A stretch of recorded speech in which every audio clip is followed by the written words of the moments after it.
On the 15th of the month of Shvat, we celebrate Rosh Hashanah La'ilano, the new year for the trees, or Tu B'Shvat. Tu B'Shvat is a time of renewal. It is the Jewish equivalent of Arbor Day, celebration of the trees and planting. It is celebrated during this time of the year because early winter rains are mostly over and the period of blooming begins.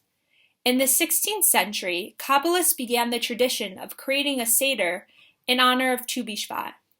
Inspired by the Pesach Seder, the Tu B'Shvat Seder has 4 cups of wine, paralleling the 4 seasons of the year. Accompanying the 4 cups, fruit of the 7 species and grains from the land of Israel are traditionally served, and select chapters of Psalms or Tehillim are read. Some contemporary Tu B'Shvat Haggadahs include songs about fruit, trees, and the theme of renewal. These songs include Sadik Katamar, Hashkedia Porachat, and Atze Zeitim Omdim. As a special touch, each of the 4 cups of wine become a shade darker for each of the 4 seasons of the year. In some Seders, one will even have their own version of the 4 questions, Tu B'Shvat style, of course. Questions may include, on other New Year celebrations, we honor events and people. Why does this New Year's honor trees? Or, on other days, we eat many kinds of foods. Why today do we especially eat fruits which grow in Israel? Tu B'Shvat can be especially educational and impactful for the youth. Just like we use the Pesach Seder to inspire children, the Tu B'Shvat Seder enables children to get creative and inquisitive about the holiday of trees.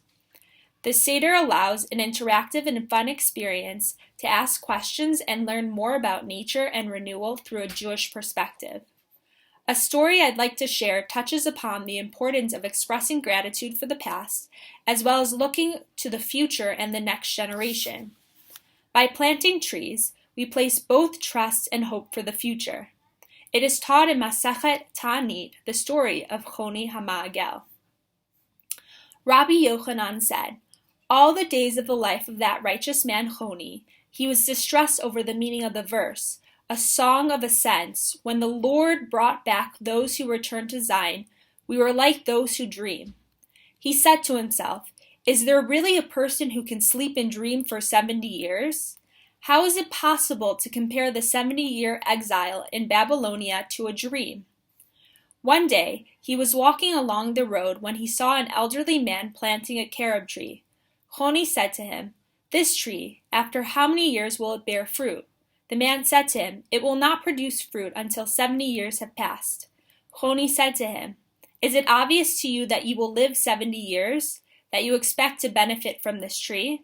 He said to him, that man himself found a world full of carob trees. Just as my ancestors planted for me, I too am planting for my descendants. Choni retired to a shady resting place and became asleep for 70 years.